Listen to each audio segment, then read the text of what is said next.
Before we get into the episode, I just wanted to remind you that we will be holding live online masterclasses. So fill out the questionnaire in the description below and get access to early bird discounts.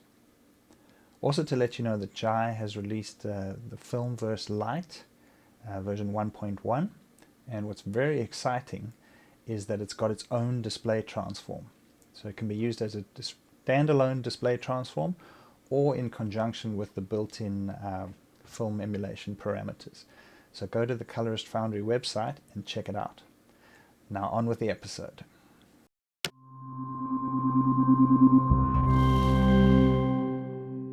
We haven't actually worked on this first scene though. So let's do that first before we send stuff to the client. So yeah, I'm going to pull that in, disable what doesn't need, reset these. Oh, okay, so see, this is way too dark. So remember, we've pulled this down several stops in the scene grade. So this scene is going to need a very different scene grade. We don't have our burnt out highlights, so we can disable that. And you can see we're down through the floor here. So we're probably going to, this scene's probably in the other direction. It's probably underexposed. So we could give it one stop, 1.5. I don't know, maybe about 2 stops. So, you know, obviously in this test, they've really been trying to push the latitude a lot. So if we're going to be, even though it's one interior, one exterior, or one nighttime, one daytime, we still need to be somewhere in the territory of this range of contrast or range of exposure. So we're going to have to lift this up quite a lot. You can also do some, maybe in a separate node or maybe in the same node, if you feel it can be achieved that way. I'm going to lighten up the blacks a little bit more. But control the contrast. I'm going to be taking the gain down a bit, lifting the blacks, maybe lifting the mids. We do have quite strong contrast on the face here, which again, so we might need to do some separate treatments on the face. Let's see, well, that's obviously way too dark. We've done that now. So let's store the stage. Work in progress as our either live discussion or, you know, after the fact feedback session with the client to say what you did and what the stages were when you're communicating with them and when you're negotiating the final aspects of the look. So yeah, I do think we're going to have to be doing some lightening on the face. So would we need to lighten the neck area? Probably not.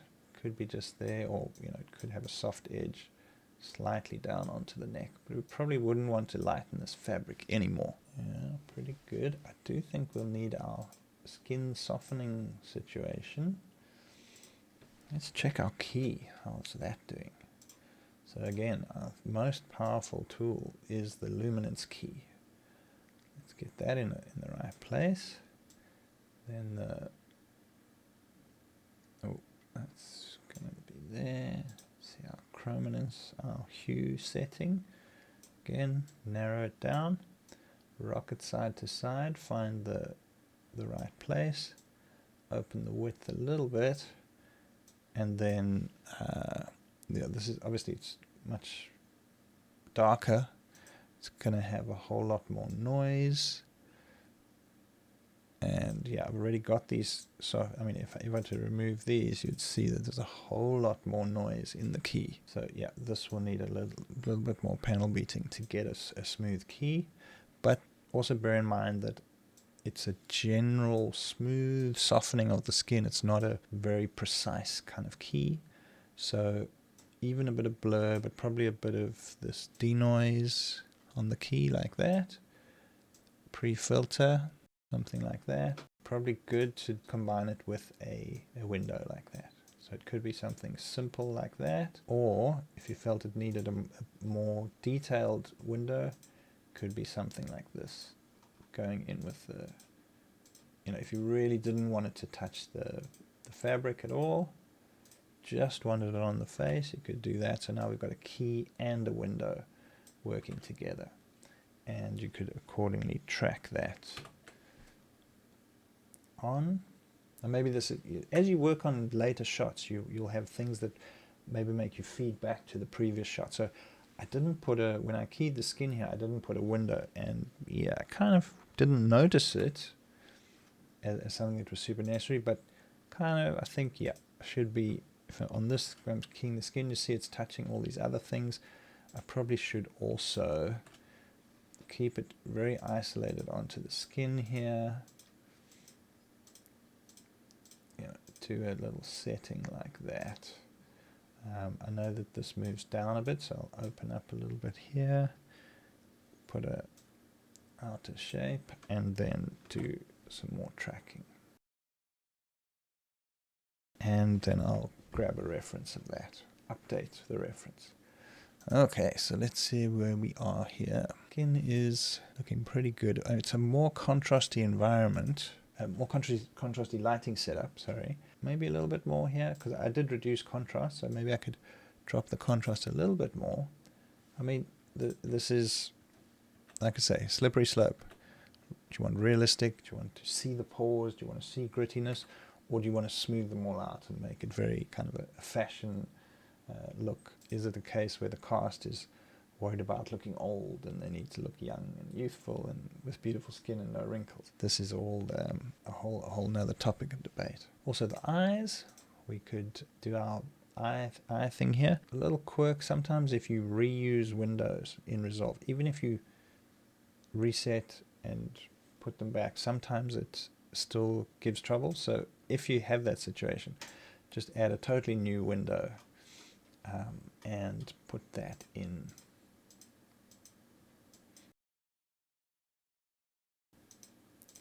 Like so.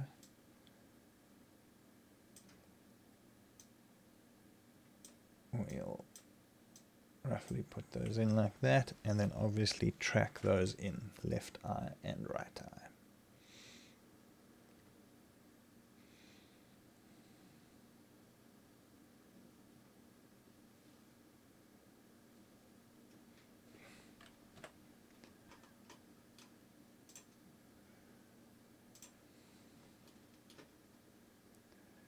Okay, you can see that fine detail. Whole lot of noise going on here. Much darker shot, and we're pulling detail out where it really, kind of wasn't so much. So yeah, there's definitely going to be more noise, and possibly this shot could use some noise reduction. Let's track this in first. Yeah, you can see in those dark areas how much noise we have. Okay, and I can see that towards the end there, I mean, it is way into this dissolve that's happening on the timeline, but later on, if the client's happy with this look, I'll definitely come back and I'll finesse this tracking going into the shadow. So let's see how this compares to our exterior. Yeah, I mean, it's lifted a lot. I think we've been a bit too much, lightened the face too much. This could maybe come down a little bit more. Maybe the global look here can, because it's interior, maybe we can put a little more blue into the blacks. We can do some, like a scene tweak here. Roughly speaking, it'll be something like that. And say we want to actually darken the outsides even more. We want to enclose it, because we've got a lot of light falling here on this white fabric. So you can see I'm using the mouse a lot here, just because of the setup. It's a small setup with the panel that doesn't have the extra set here. So yeah, that's fine. It's just using the mouse a whole bunch more. And we'd be pulling down the outside a little bit, keeping the lightness on the face, like a little pool of light falling on the face, darkening in the edges. And this again is working out how much, and are there color tints, or how does it track, and all those good things. That's for you and the client to work out. So tracking backwards, then tracking forwards.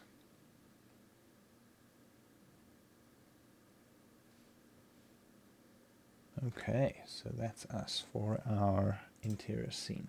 And then we could go from there, we could start pasting those settings through the rest of the timeline, and we could do matching of all the shots. So as we do our matching, I'm pretty happy with this shot. Next shot, we basically just pasted over from this shot. we will remove the local adjustments. I'm going to need this, which is going to be opening up the face. Mostly the settings should just apply straight across. We can check our key. There we go, there's our key, working pretty well.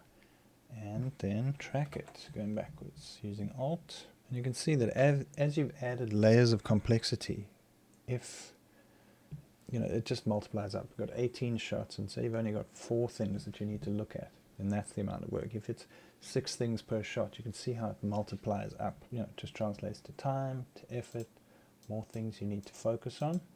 So ideally keep it as simple as you can, but yeah, there are requirements for more complex things, and that's what clients expect. They expect something, they're going to come back to you if you can pull something out the hat and do something special for them. There we go, tracking that in. So let's match to our reference. Lighten a little bit, but I actually want to control the highlights a touch.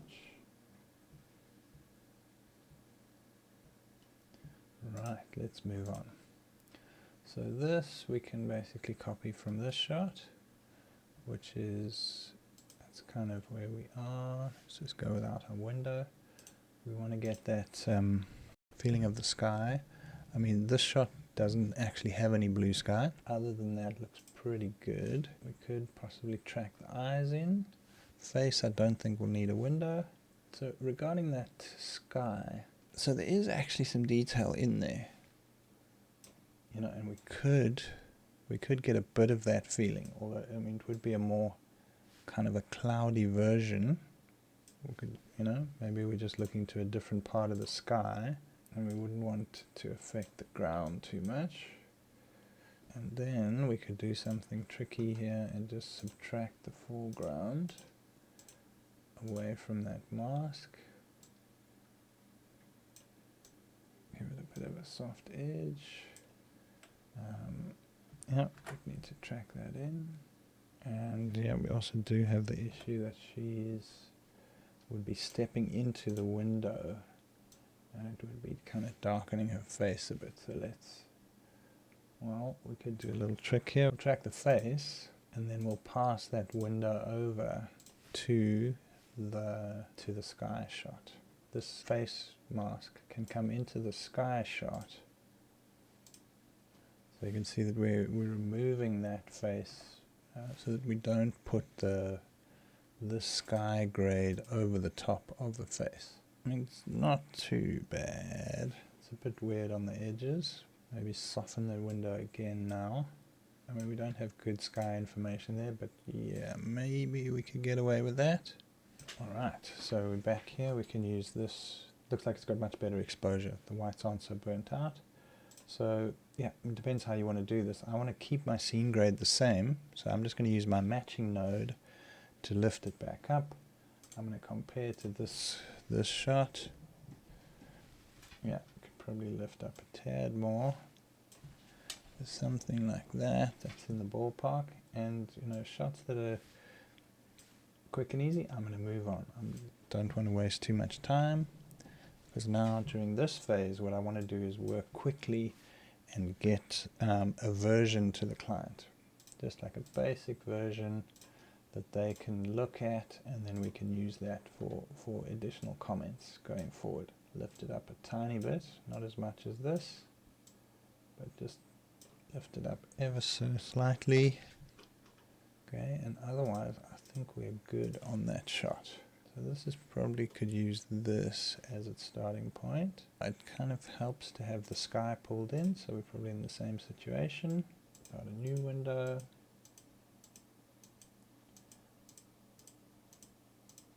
Lighten the face.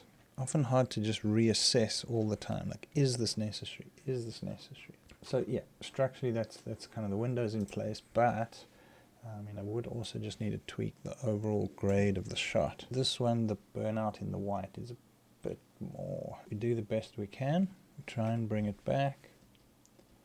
This is a kind of a trade-off that you got to make. Good to get through the first pass on all shots. I mean, ideally, you could do it such that you do just a balance pass on all shots before you get into any windowing and all those other good things. Kind of as part of setting the look, we already set those in, so we're kind of committed to doing those. But that's up to you. And, you know, different jobs will have different situations. But yeah, we could be doing a soft window on that. This shot, let's see, we'd lift up a little bit more detail. And we can take some blue out, I think.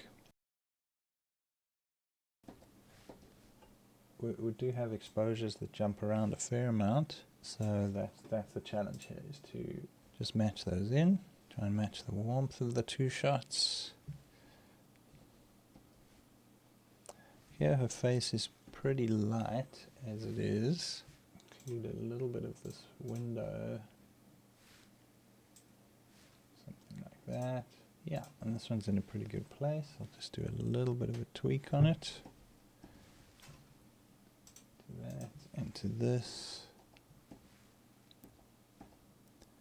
Yeah, quite like it. Yeah, this shot, pretty close. Yeah, I mean, the bigger surface area that white, the burnt out white covers, it's a bit more of a challenge. Let's open it out a bit. Similar settings on these two shots.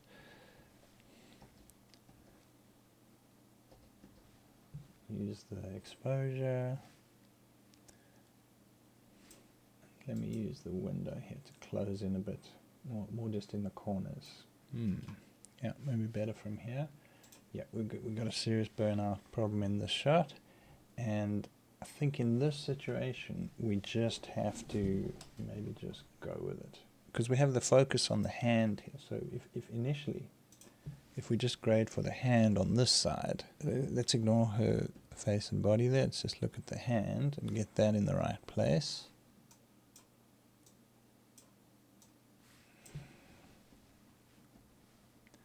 At least get the skin tone similar. I mean, we can't bring detail back. We're doing our highlights trick, which is kind of helping that situation a little bit, but maybe what we need to do here is actually lighten some more.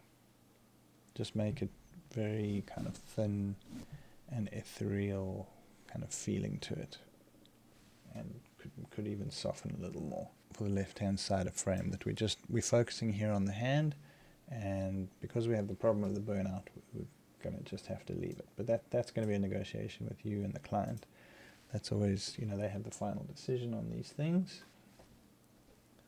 Something like that, not too bad. We could use our, because we've got a more background area, we could use the window to focus in on her a little bit.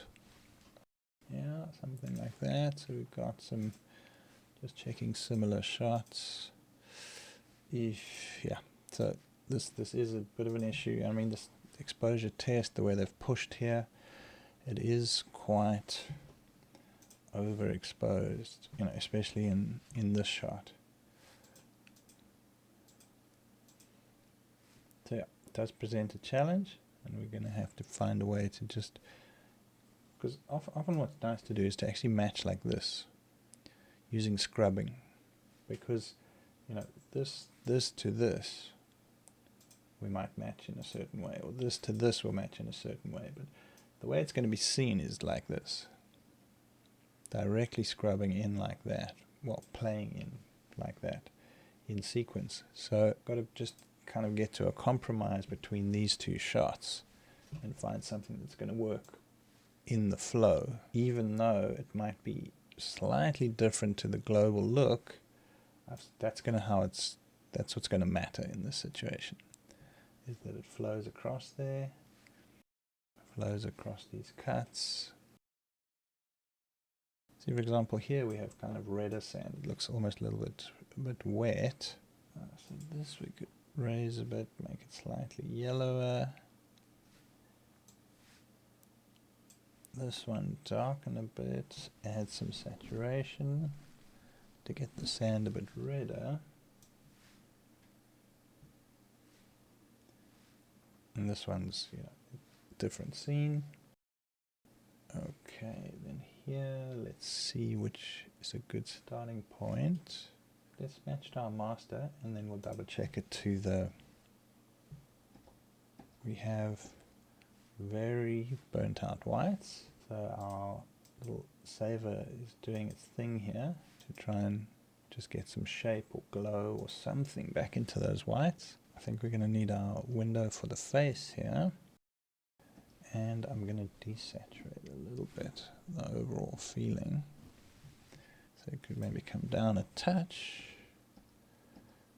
We're going to need to do our skin on such a big close-up. Like I say, the skin thing is becoming a bit of a norm, but in terms of, you know, the whole story with impossible beauty standards and all this nonsense, not a bad idea to resist doing this automatically.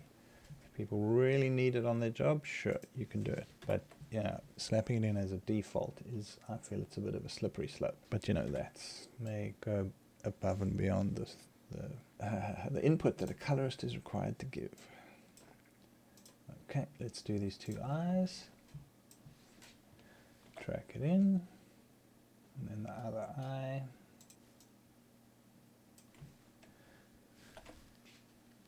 If you want to disable the dissolve, you can always go into this mode here, and here we got our final shot. Presumably is copied from here. Yes. Okay, so we're just going to have to tweak all the various moving windows because our timing is different here. We have noise reduction in place, so let's turn that off to speed things up. And on this end shot we have the reveal is that they've done some hieroglyphs or runes that have been painted on his skin. We just need to get that boundary between softening the skin too much, where those effects get softened out too much, versus we still want the skin to look good. Most of everything we do is a balance. There's no exact right answer.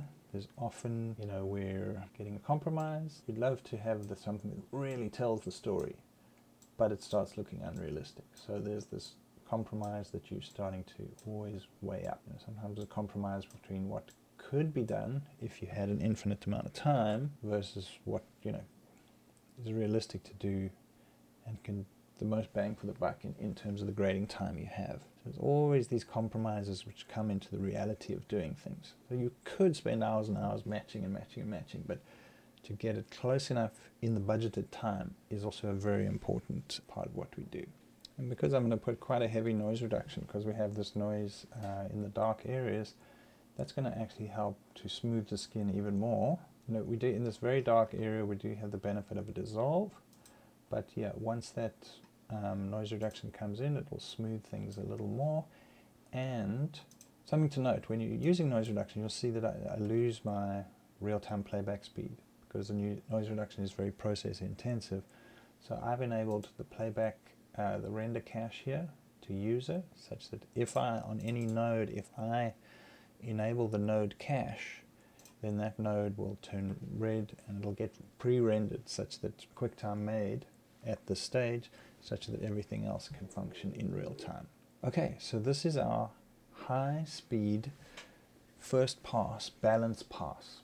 I mean, it's more than a balance pass because I've done windows as well. So strictly speaking, the balance pass wouldn't be any windows. It would be just the bare bones of exposure, you know, linear gain or lift gamma gain, whatever you feel needs to be done. Maybe contrast, saturation, maybe some secondaries. That would be a bare bones balance pass.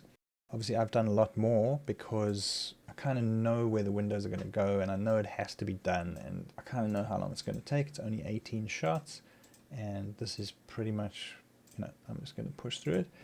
Now, if the client's with you, then you look through it straight away. If you left to your own devices, maybe you stand up, have a cup of coffee, come back, and then with fresh eyes, look through it again. You'll definitely, like already I feel, okay, this face isn't bright enough. So, you know, I mean, this shot I definitely want to tweak. So there's definitely more tweaking that you want to do. There's more tweaking that the client would do. But for now, this is, you know, it's important to push quite quickly through this balance pass, just so that the client's not sitting around waiting for you. Also, you might spend a huge amount of time doing balancing, but actually they don't quite like the idea. Or there's something, but they need to see a rough version of it before they can actually have that moment of making an opinion. Kind of quite an art to budget where your time sits. So the next thing I want to show you is, say we play through the timeline now, show it to the client, or you export a movie and show it to the client and they give some comments back. And I'll just show you typically how we might deal with some of these comments that come in. So let's say they say, yeah, it's looking good, but that sky is a little bit too weird. We'd actually like it if the sky is a bit more muted and not so strong. Okay, so if you remember where we did our sky correction, we actually did it as a global thing. Here, we could desaturate that sky to a level that the client was happy with, a lot grayer, something like that. So we can now say, right, this is our new reference, and we save a reference. Now this correction, while still sitting on the node, without going out and coming back to the same shot, because this change is kind of active now, so like a live change from where I was, I've made a change as I've come into the shot. I can now ripple this across all shots, and it'll change in an equal amount. I'll select all shots because I know it is actually all shots. It's part of my global look, so I'm going to send it through everything. And under color here, I'm going to say ripple node changes to selected clips. Now this only works if you've got a fixed node structure and your node numbers are the same. If you don't have that in place, or you automatically renumber your nodes, then do not do this. You're going to wipe out a whole lot of things that you're not wanting to. Right, so now very quickly we could look through and say, okay, you see all these blue skies have now been reduced. So that would be a quick way to do one single change. I'll give you another example. So say the client says, yeah, can we push it? Can we be a bit more ballsy? Like, let's go. Let's do a version that's like a lot stronger. Depending on how you want to do it, it could be a separate node, and I'll just use this empty node here that I've got. I haven't used it for anything because I'm not 100% sure they're going to commit to it. So let's just have it as another thing on top. So let's say it's that. It's a bit more contrast. Well, they want ballsy, right? So we're going to go higher contrast. We'll keep the control of the saturation. Let's say they want the detail. They want it to be like a bit gritty, a bit Mad Max or something like that. So what if we work with the texture and we actually put something in? So you could put it all in the same node, but let's separate it out. So this will be our add contrast. Could be that much, right? Now our texture, what we're going to do is we're going to make everything a little bit gritty. So I'm going to go quite hard. Let's say we add like 50 on the mid detail. You know, we could sharpen, but it's going to be a problem on the face close-ups. I mean, it is going to be a problem. So, you know, I mean, I already know that we're probably going to have to back off on that. Let's say 30. And let's say we add some film grain. Now, that's a very strong setting. So let's make the grain a whole lot smaller. When you add grain, it's a very good idea to zoom into 100% or 200% and actually get right in there and have a look at the fine details, because that's really where the grain lives. So you want to, you know, when you're setting the strength of the grain, the size, type of grain, you really want to zoom right in to make sure that you're at the pixel level. You know, a light setting. We've got our texture coming in, and then we've added our contrast. So those are the three changes that I've made. Now that's going to ripple across everything. Good idea to save this, also save where it was, you know, just for safety and also for comparison, for taking them through the journey. From this state, because I haven't gone out of the shot, I can still do the same thing. I can go Control A, this node, I want to ripple node changes to all selected clips. Other one is my texture node, ripple node changes to selected clips, and that'll go all the way through, and then my grain node as well. So there we go. There's this new kind of ballsy version. I mean, it's pretty intense now, but just to quickly show you how changes could be quickly rippled through. So then from there, you do ripple changes and you'd watch through several times, or you'd be sending versions to the client, and you'd, as quickly as you can, you'd hone in on that finished version, and then you'd move to the phase of doing playouts, deliveries, extending your tracking into the handles of the shot. You know, if you're going to go give it extra 1 second handles, you're going to ask the client what resolution they want. You're going to handle all the deliveries, what file format, are you uploading to the cloud, are you putting it on a hard drive, is there a courier involved, all the nitty gritty of how they're actually going to get the files. You know, there could be additional approvals. There could be other clients that need to see that, but you've got to just, as steadily as you can, just work it through this process and get all players involved happy with the look, incorporate all feedback, and then, delivery, get it rendered out on time, whatever file conversions, get all of that done as quickly as you can. And then obviously invoice, tie up the loop as quickly as you can, and just make the whole process for the client as slick as possible. So yeah, I hope that was informative. I hope it helped you see just roughly how I approach the job. I mean, I don't have too many fixed systems in place. I kind of have my experience, and then I approach jobs and I try and problem solve as they arrive, and I keep a more of a dynamic approach to jobs. I keep kind of lively and agile as to what I need to do specifically for this job, rather than locking in an SOP that I always do on every job. But for different people, there'll be and different teams, there'll be different preferences, but that's up to you to work out. Like, do you have client templates? Do you have forms that you send them to say that you have to prep the footage like this before you give it to me, or you're just going to deal with it as it comes? You're going to make suggestions as you go. Different ways of doing it depending on the type of clients you have, the type of work, long form, short form, and yeah, your personality, what works for you, and whether you have an assistant doing some of the tasks for you, are you doing everything yourself? There's so many factors. But yeah, I hope that was a informative look as to how a typical grade might go, problems that you encounter, and how you try and just steer the creative process through to a finish. So I hope you enjoyed that, and I'll see you on the next video.